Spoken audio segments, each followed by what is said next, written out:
Hi everybody, I'm Christian. Welcome to UnDune II. I want to stop. It's very late. I have to stop playing, but I can't. It's so addictive.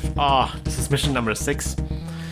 Harkonnen, you are to proceed into yet another region dominated by those pesky Ordos, and I expect you to overcome this rather troublesome Ordos group. We have established a good reputation on this planet, and do not embarrass me now. This guy looks evil. He looks like Gargamel from Smurfs. Yeah, let's just build a bunch of the good guys. Which direction are we going? So we are going to...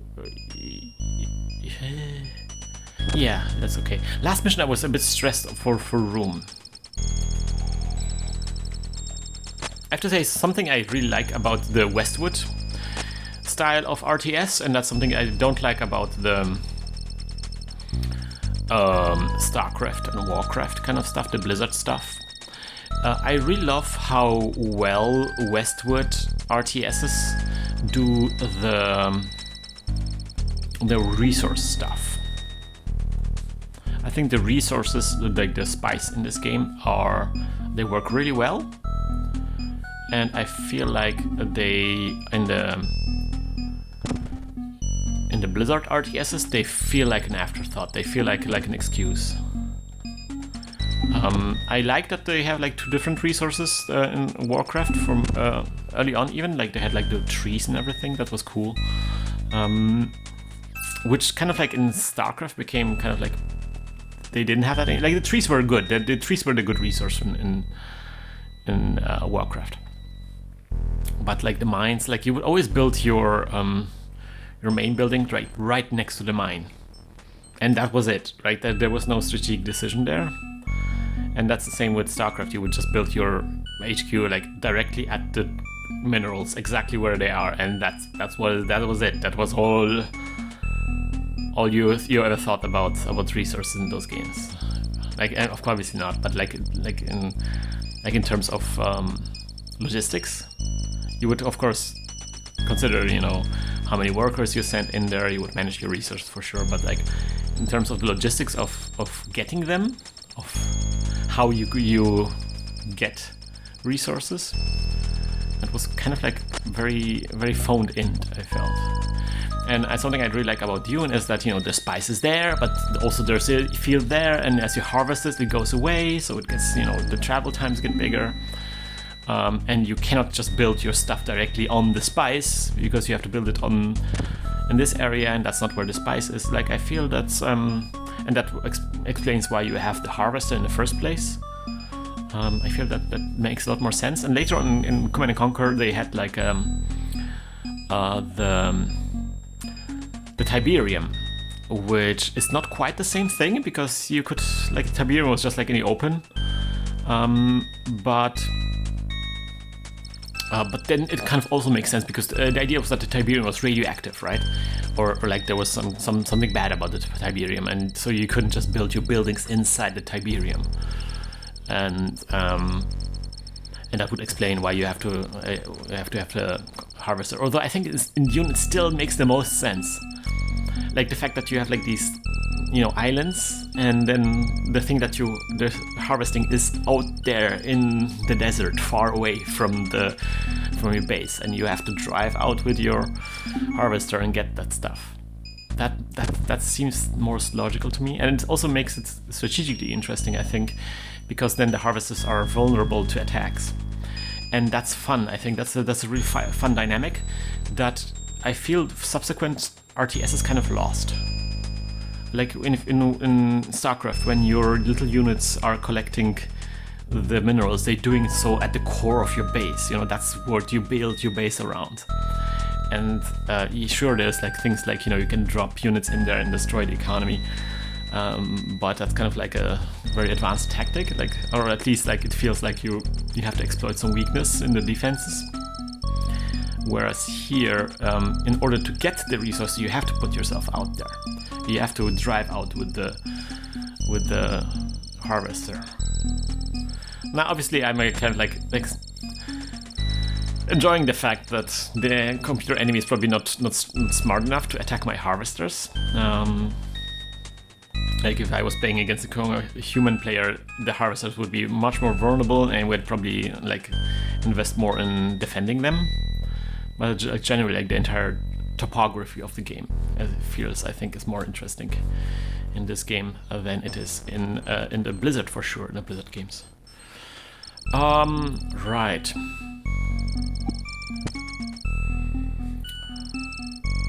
So yeah, I was talking about how, if you don't mind me continue talking, I was talking about how, how all the different things that made up RTSs was kind of split up into different types of games that are kind of like taking over the roles of what the RTSs were doing back in the days. And that's fine, but it still feels like, you know, the RTS is combined, like the mixture is the thing with the RTS, right? It's like that you have all those aspects together.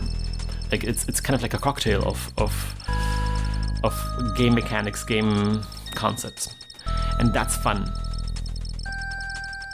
Actually, I want to pause this because I want to maybe build it like this, and it's sure it's okay that we have other games doing this stuff now, but now it feels like they're much more specific, and you don't get that mixture. You don't get the cocktail that you really like, or that I really like, where everything comes together, you know.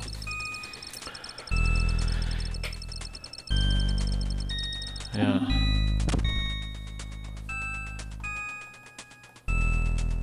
Ooh. Starport. The starport is used to order and received. Oh, there's a Paul.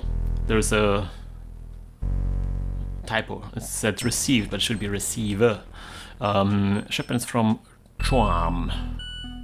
I guess that's something from the books. Maybe if you guys can cue in from the books what Chuam is, but I think it's like you just buy units there for credits. Right, what are we going to do? We are going to get are we going to get the heavy factory already, or are we going to get the radar outpost?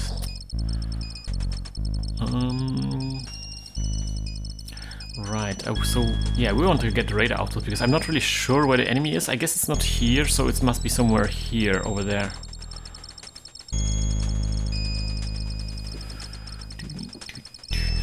Let us build something. Let us build a quad. Yeah, so also features that you would have later on in RTSs that are completely not present here are something like rally points and, you know, unit groups and selection of multiple units.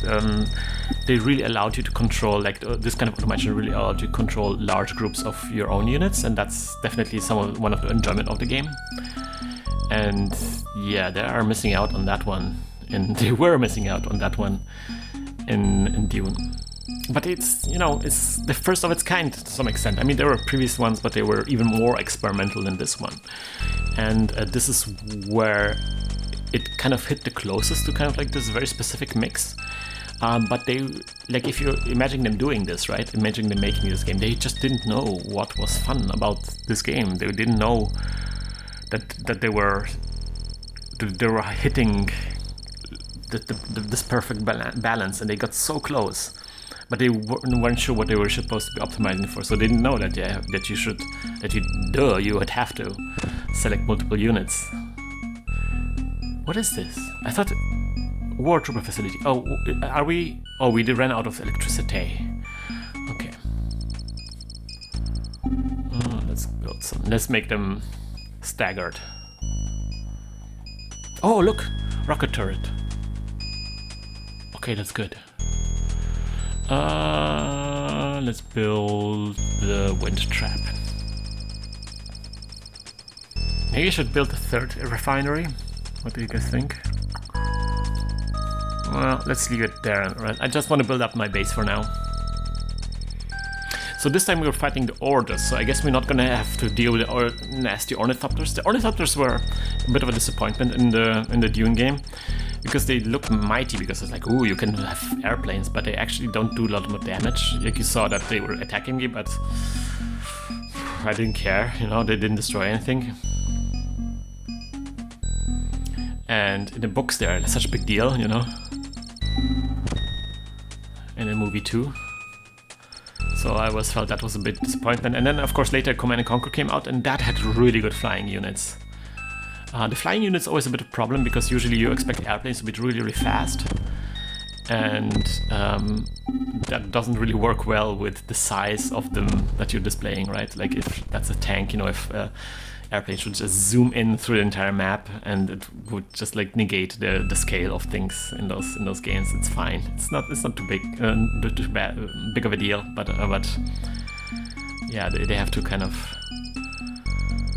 They have to accommodate for that. They have to kind of like always, the air units have to always be like some kind of special thing. Like maybe you have to order an airstrike, and you cannot actually control them manually, but you have to kind of, you know, order a strike. You know, they're on the ground, and you say like, okay, now go attack there, and they will fly on their own. You cannot control them while they're in the air.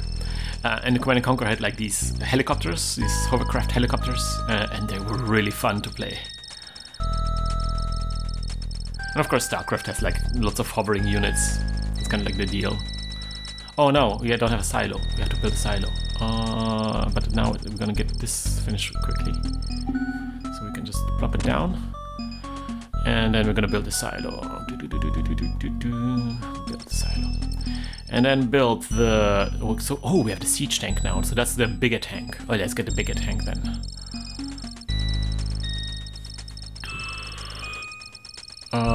We haven't built the plates for it, but I'm gonna build the silo here, and then I'm gonna repair it.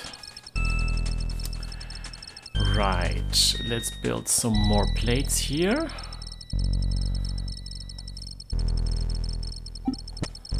Just build it out a little bit. There was a Dune 2000, basically like a remake of Dune 2 later on, but it just... I mean, it was cool. It came kind of like at the height of the genre's popularity, so it felt like, you know, like a return to the classic, like a reimagining of the classic, and it was great. But it's just like the original had so much. It's the original, man. It's the real deal.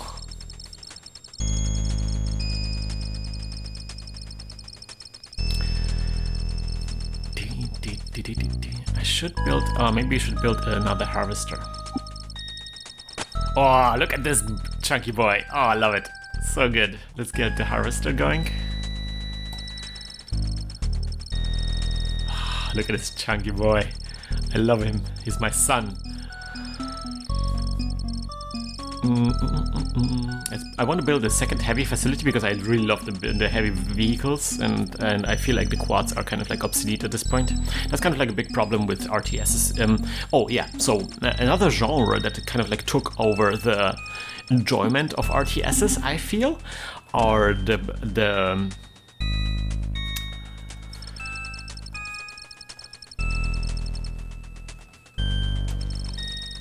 gradual games or incremental games. Yeah, incremental games, I think is the word that they're using these days. And so incremental games are, this, cookie clicker or something like this, where you are sitting there and it's fully automated, so you kind of have to almost do nothing. So it's, again, like leaning into the automation I was talking about in the previous episode. And so it's just sitting there and watching you get richer and richer, basically, like enjoying like the growth, and then every now and then upgrading things and then making them better and speeding up the thing and oh, look at this is the rocket tank, right? And sometimes it's, especially when the units are rotated, it's kind of like difficult to see which unit it is. And and so I feel like that's another genre that kind of like took a slice of that RTS pie. Let's get the carryalls.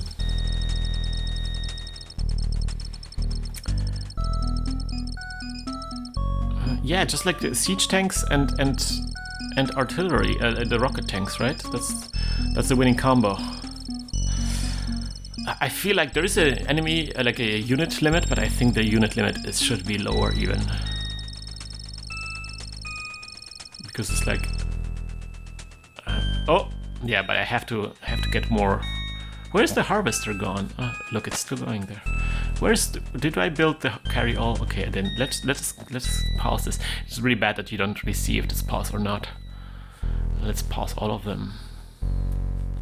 I think we're not getting a lot of income. I should get him another refinery.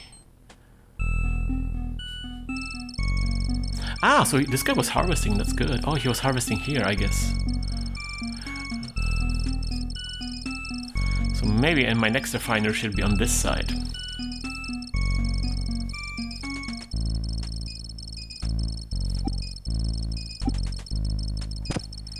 Getting the carry-alls going. Oh, now we're running out of electricity. See, a lot of things are happening at the same time. That's also generally like a really fun thing about RTSs, is that you get into this kind of like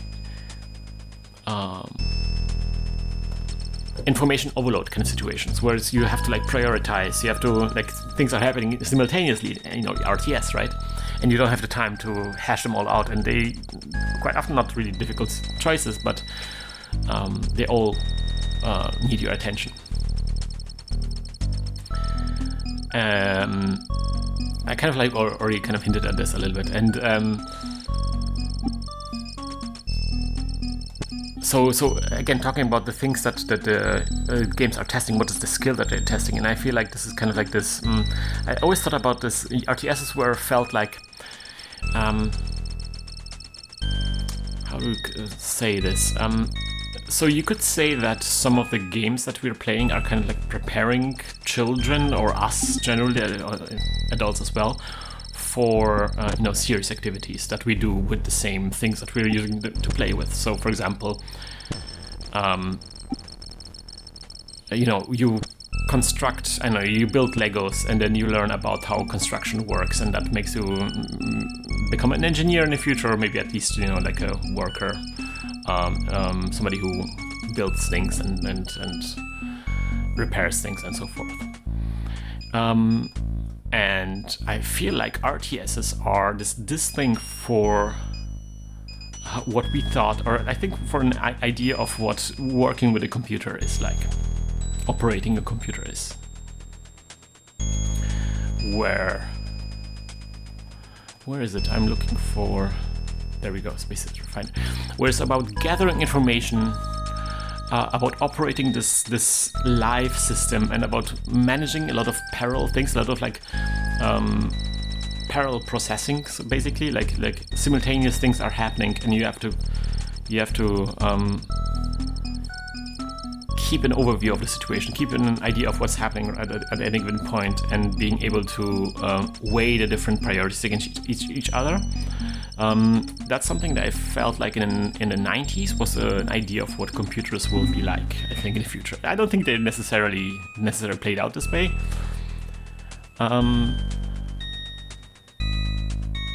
Let me think about this. Do I put it here or here? I'll just put it here.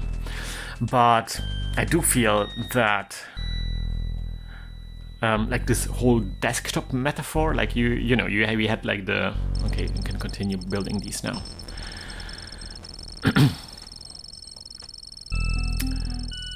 I will make a repair facility probably here.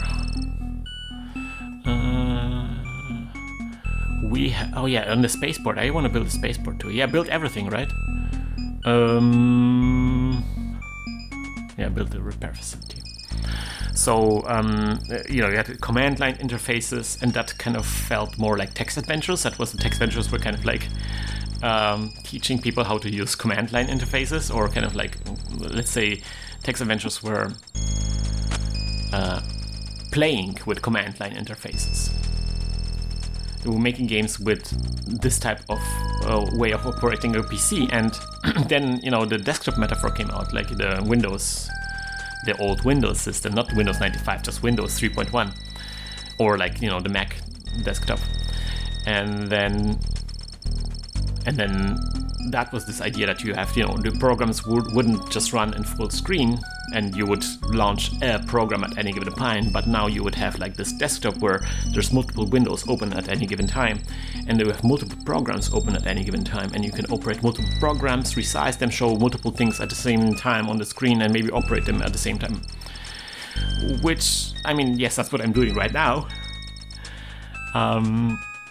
But I feel like, especially in the early times, it never really that never materialized. That kind of because if you have Windows, the old Windows, while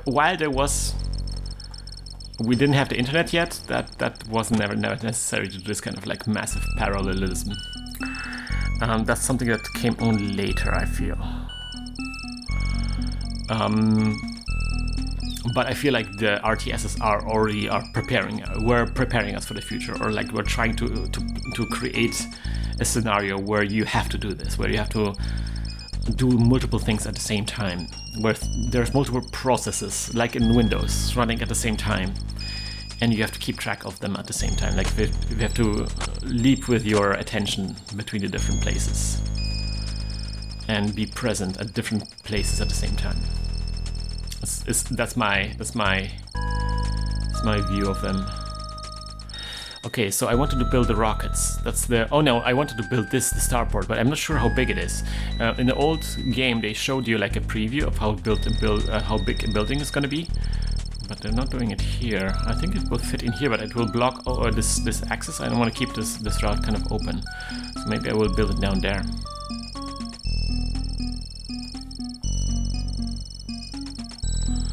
And then I will build the spaceport. So I think we can start maybe attacking. Is this building? Yeah, it's building.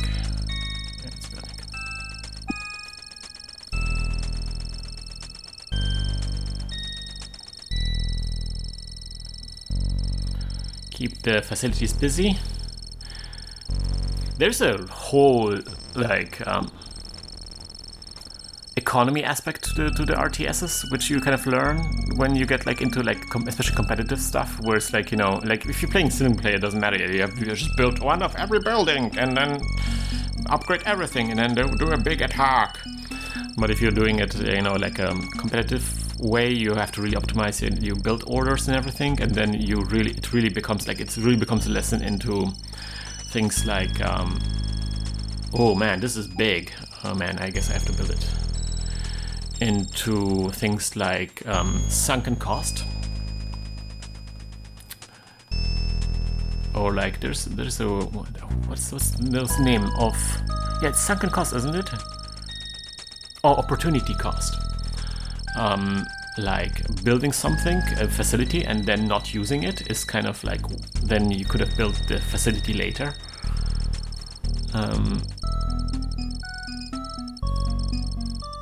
I really like that. I think that's a really. Oh, why is it not fully? It's not fully built, repaired. What is this? Why isn't repair it? Carry all. Can you automatically repair? No, I think the carry all has to put it in there, right? Okay, it comes. Why is it damaged? Did somebody attack it? Funny. Okay, so what is happening here? Okay, I can just buy units here. That seems lame. How much do they cost? So what does a rocket launcher cost? 450? And how much does it cost here? Yeah, the same. Wow, that's pretty cool actually. Wait, is that just how it works? They're just gonna build a siege tank? That's nice.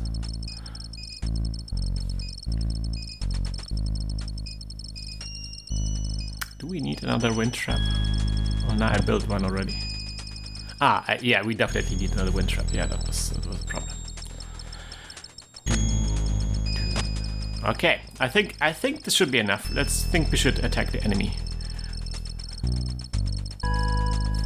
So yeah, this is a bit of a weakness of the UnDunes of the demakes AI. That the AI is really not bothering you if it's early in the game. like, because I think in the real game, the AI would have started, harassing me. And the harassment is kind of like stresses you out a little bit. And also like makes subsequent attacks difficult. So now there's 2 bases. Okay, got it. That's that kind of game. Okay, let's get those guys blasted.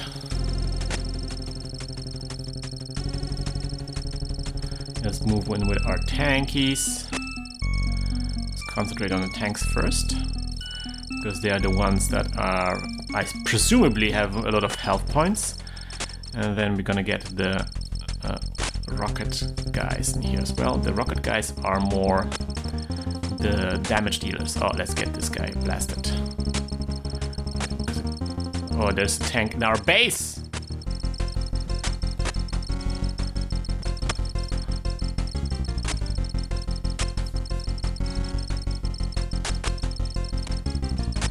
Yeah, get this guy blasted. This fool! Okay. Well, maybe you shouldn't attack individual enemies, because then... I see. Oh, wow, this is interesting. Because now because I have 2 different bases to deal with, then I'm getting attacked from different fronts. I'm just gonna I'm just gonna move this guy out. Doesn't really matter. Let's do more coordinated attacking. Let's just get at least the heavy units out of the way. Well, at least this guy. The tanks can also run over the heavy tanks can run over infantry, which I always thought was very, very enjoyable. It's one of the little details that later on was really people really concentrated on in the Command & Conquer series, and that really makes a big deal for that series. Oh, good. Rescuing my tank with a carry-all like a boss. Come on, let's just get this tank blasted.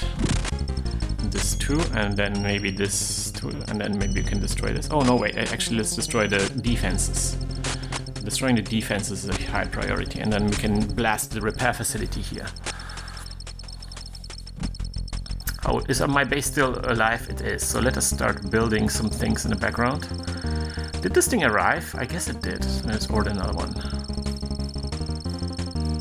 Let's get this fool. Have you still not destroyed this? Oh my gosh, and let's destroy this. Yeah, let's get this guy destroyed. Okay. Oh no, there's a rocket tank. Oh no, get the rocket tank.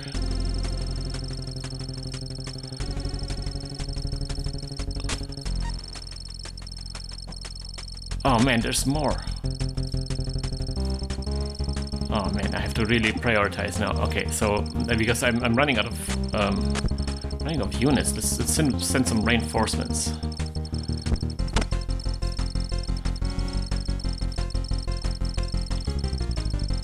Oh, there's a worm.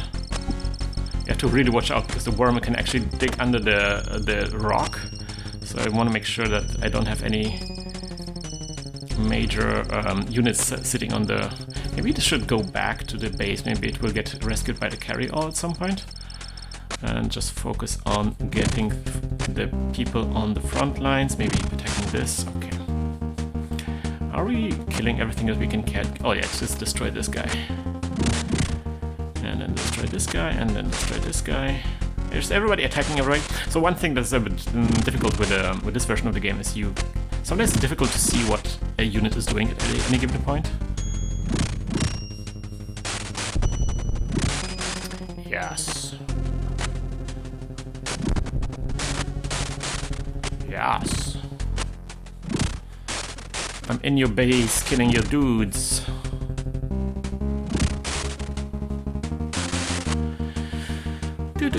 Oh, there's something attacking me over there, I think.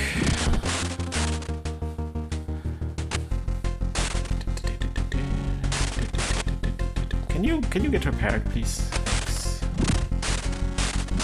Oh man, what? The Ordos also have the Ornithopters? I didn't know.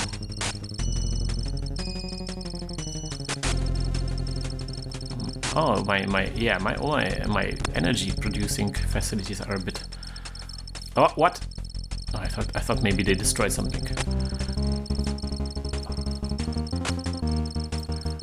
Yeah, let's get this blasted away, and then we can get the other side. Or is there a third base? Let me check if there's a third base. Oh, whoa. Let's get this guy repaired.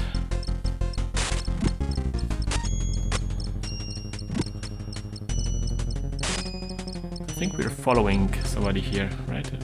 Were we following a harvester? Yeah. Okay, let's get this killed first. Yeah, there we go. And then we kill this. And then we can return to base for now. And then we're gonna launch a new attack. We're gonna regroup.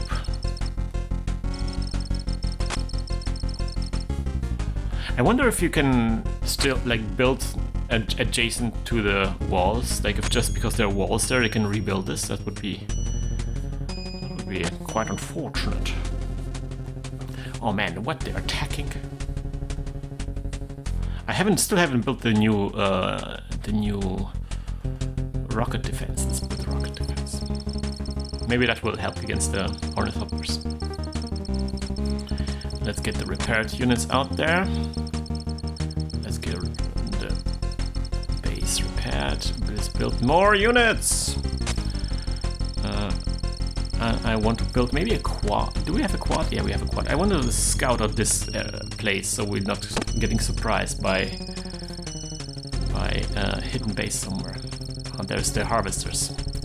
See, now I could move my all my guys here and kill the harvesters. The only problem is like the enemy will just rebuild the harvesters. It's never like I feel crippling the enemy economically is never as effective as it should be, maybe.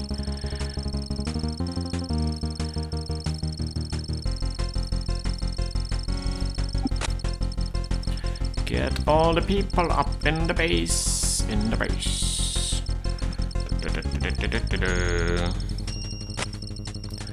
Hopefully they are attacking the buildings automatically. Oh yeah, there we go. Because they usually don't, I think they won't attack the buildings automatically, but they should be attacking the turrets automatically.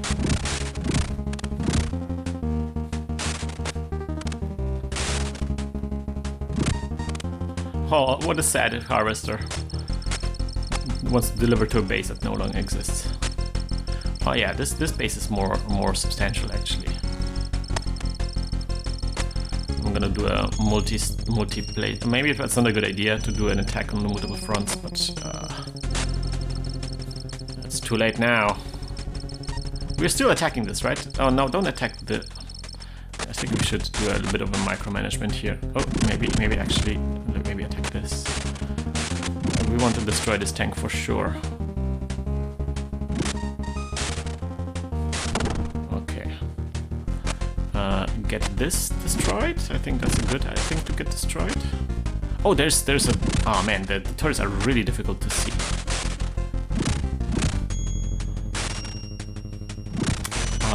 I want to build my own turret. Where's the turret? There we go.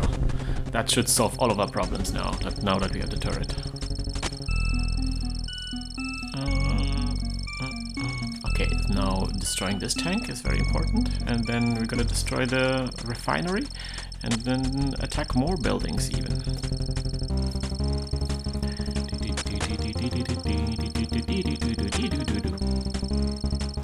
Okay, there's some more units here. Let's see if we can see more of the base. Because right now this base is a bit mysterious in its extents. Let's get those units out in the open, please. Or maybe not as far in the open. I just want to get them out of this because I feel like they're having pathing problems. Okay, so yeah, this is the base. Let's get this attacked. The defense things, and yeah, this is the core of the base. When this is attacked, they cannot rebuild anymore. Yeah, okay, I think we got this. No probs. Is that? Yeah, that's the. Where the ornithopter? I think this is where the ornithopters come from. Something that's really nice about Command & Conquer, when you had like the ornithopters, the air units in Command & Conquer had like a landing spot, and that was really cool because it was really fun. Like if you get to the base and then, you know, some air units were harassing you all this game, and then you get to the base and they're sitting in the landing spots and destroying the air units on the landing pads was like really delicious. Like you had like this moment of revenge. Oh, now the units are really tearing through the buildings. Yay! All right, this was a bit of a longer mission. All right, I think now I really need to go to bed. It's really late now, and I'm really. But I will continue the series. I will definitely finish this entire game. This was really fun. Thank you so much for joining me on this. And again, I will now post the Ko-fi link. If you're already supporting me on Ko-fi, that's really nice. Thank you so much. If you are not one of the people, you can support me on Ko-fi if you want to. And of course, you can and should support Paul Liquid Dream, who made this beautiful game. He has Patreon, and you can also obviously this game is set as pay as you want on itch. So yeah, these are two ways of supporting him. See you next time around, guys. Bye bye.